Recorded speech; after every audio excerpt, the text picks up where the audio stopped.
Hey, how's it going? I'm Dylan. Welcome back to my channel. I'm in home studio at the minute. I've been working from home this whole week. We'll be working at home for the foreseeable future until we know what's going on. This is a really weird time for everyone, and as a freelance creative, it's a worrying time. I've had shoots cancelled already. I've got a load of editing stuff that I'm doing, and I've got a lot of more free time than I normally would. There's a lot of other creative people in the same position, and it's it's a little bit worrying. But the thing is, you've got to try and find things to keep you sane, positive things, outlets, conversations, experiences, and it's very difficult when you're stuck inside the house. So I started a new thing with my friend Ryan Say, which is like a daily podcast that we're going to be doing because we have this time to record a daily podcast, so we were like, why not? But today, especially the 18th of March, is my wife and my wedding anniversary. It's been 9 years since we got married, and we had this trip out to the west coast of Ireland planned for 3 days. Had people looking after the kids. We were just going to go away quietly, enjoy ourselves, drink some wine, eat some food, chat. There was no internet. There was no, just disconnect from everything and go away for 2 years, just the two of us, because it's manic. If you're a parent, you know what it's like, and I work a lot, so trying to find the time to do this stuff is hard. We'd been looking forward to this trip for ages, and we cancelled it.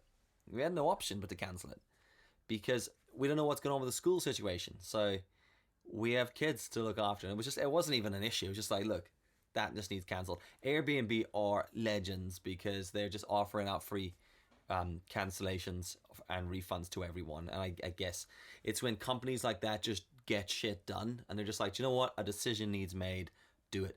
That's the sort of company for me that I'm like, I will continue to give you my money in the future because you're looking out for people. Same as Adobe, who have given out like 2 months free subscription to Creative Cloud for people who currently have it, and for me that's a big chunk of money. So it's great to have that support. But like, go back 9 years. 9 years ago, my wife and I got married, and it still blows my mind when I think 9 years. We were young, and we weren't that young. My parents were younger than me when they got married, but we were young enough that we didn't have a clue what we were doing.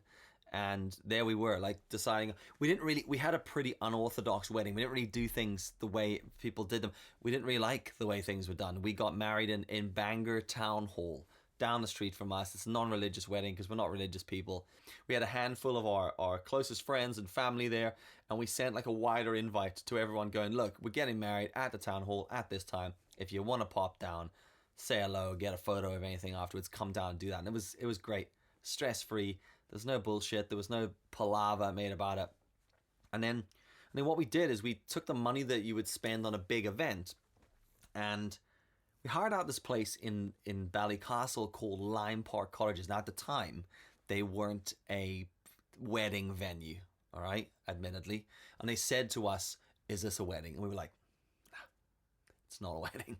And they're like, okay, that's cool. Because technically it wasn't going to be a big mad party. And we spent that money. We took 20 of our friends and family who came to the wedding. We went away for 3 days. And it was we just paid for it all the accommodation, all the food, and we just made sure that there was tons of food, tons of beer, tons of wine, and it was just like, people just bring your slacks, kick back, let's play some lawn tennis, let's play a bit of croquet, and this is more about us and you and friends and family. I didn't want a big party. We had an engagement party that was great, and we all jumped around like Egypts and partied. I had blonde hair at that party. Some of the things we do, ridiculous, but it was amazing. And we went away, and it was just it's a memory that sits right there and right here forever. And it was an incredible experience. And if you're sitting thinking, like, you know, you're coming up to getting married and you're worried about all that shit, all that pressure that's put on marriage, you don't have to do it if you don't want. And we didn't. In fact, we didn't even have a photographer at our wedding. I took the wedding photos myself on a tripod with a timer. And I had friends of mine who were photographers. They're like, oh, I'll do you a good deal on in your photos if you want. I'm like, or I'll just do them myself for free. Because I don't want 6,000 photos of us at our wedding all staged and looking fake. I just wanted photos that were real. Right, so I took photos on a tripod that are all the set-up ones. You know, the me and your aunt and your mom and your dad and all that bullshit. The people who did all those things. And I just was like, timer, boom, and then ran into shot. It was all for each photo. And it came out totally great. But for everything else, There's MasterCard. No, it's not. For all the other photos, I just literally gave my camera to one of my best friends, Ali, on the way in the door. Like, I was like, bro, what are you at? And he's like, not much. Like, I'll take a few photos, would you? And he just saw his heart just sank. He was like, dude, there's so much pressure. I was like, it'd be fine. It's on order. Continual focus. Just keep firing that button. We got all things outside, and then I just gave the camera to people, and we just all took photos, kind of like you do when you get those little disposable ones at weddings.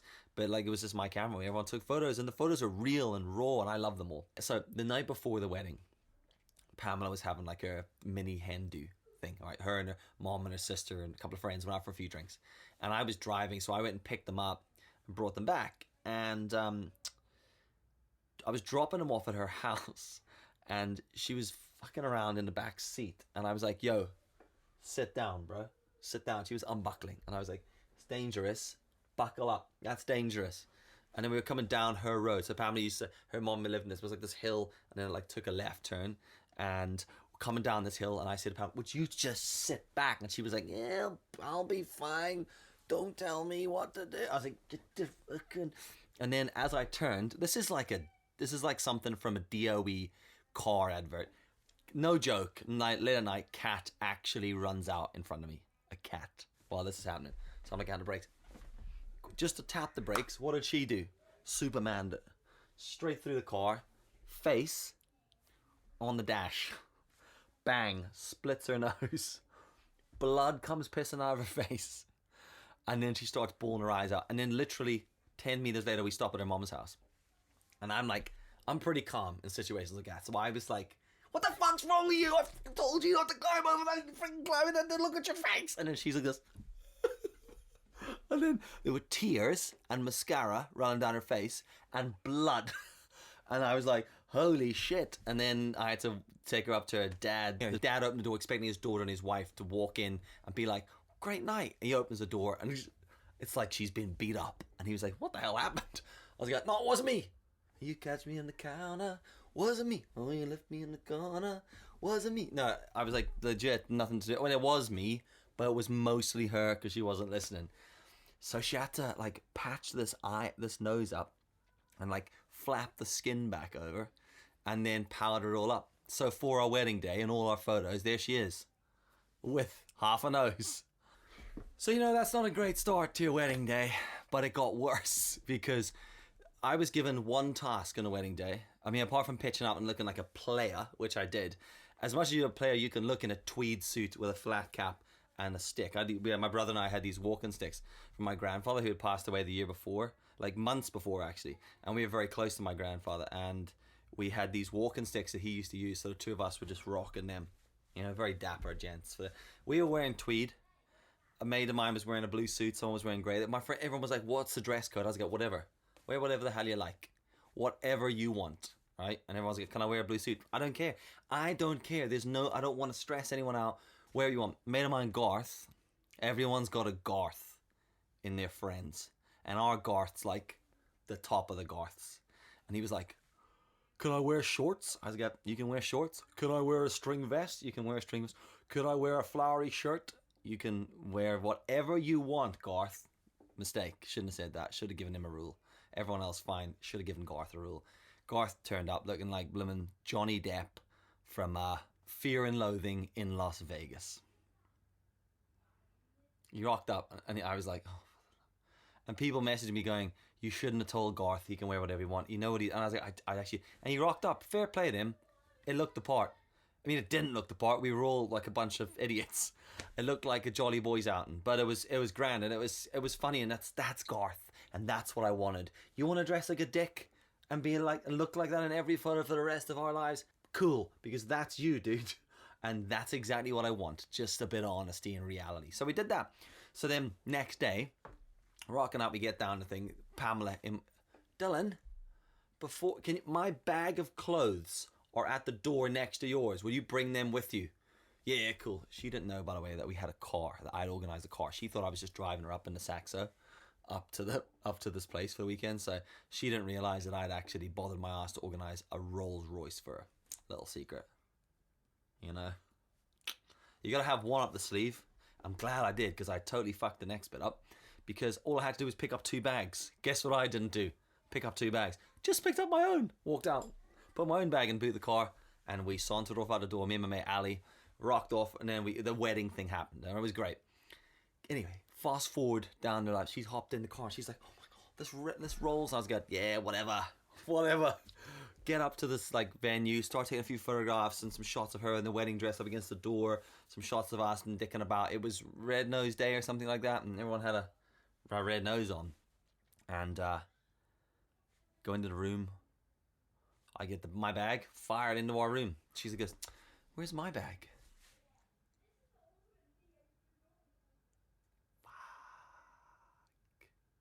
I don't. Your bag? And she's like, "Yeah, it was next to yours at the door. Did tell you like 10 times. Nah. She goes, "You're winding me up." "Yeah, just left it at home." "Yeah, you didn't though." "Yeah, did. Left it at home at the door. Sorry about that. My bad." She was like, "Dickhead." And then that was it. Because I have got the most chilled out wife in the world. She like everything that I am, she counterbalances with loads and loads and loads of patience. She just took a deep breath and she was like, "All right, fine." Called me a dickhead, totally fine. And then I was like, "Oh, I'll see what clothes I have." So I gave her my Adidas tracksuit bottoms, black tracksuit bottoms, and this multicolored, ridiculous zip-up hoodie thing. Like the Technicolor raincoat. That was what she wore for the whole wedding weekend. I had to share underpants with her. Oh, my t-shirt. That was ridiculous. And that's what she wore the whole weekend. The entire weekend, she just wore this stupid outfit. And she was fine with it. She was totally fine. Everyone was like, "You are so good. I'd have murdered him if it was me." Yeah, I know. That's why I didn't marry you. That's why I married her. She's unbelievable. And the fact that like first off I was kind of partly to blame for her smashing her face on a dashboard of a car and then looking like a dick the entire time, but that is like literally our relationship in a nutshell. And things like this happen all the time, and she doesn't just put up with it, she accepts it, and she loves me regardless for that. And I'm so thankful and love her to bits for for being her. So I think this is just a nod to my wife on our anniversary. 9 years. 9 years. God, I feel old. 9 years, 2 kids, and now we're all locked in the house for the foreseeable future, driving each other fucking mental. If you've any loved ones out there, drop them a message, tell them you love them. It's times like this remind you about how much family actually mean to you. So we're gonna kick back, watch some movies, chill out, and try to find a positive in all this, and enjoy some quality time together. I mean, as much time as she'll put up with me, because we could do an hour of quality time, and then she's like, "I'm done. Piss off and do something." And that's what I reckon it's gonna go. So anyway, I hope you enjoyed that. Thanks for watching. I'll catch you again next Wednesday. If you haven't checked out the podcast, go to Instagram, The Over and Out Show. I'll put a link here. You can watch it on YouTube as well. Look after yourselves, and I'll see you in the next video.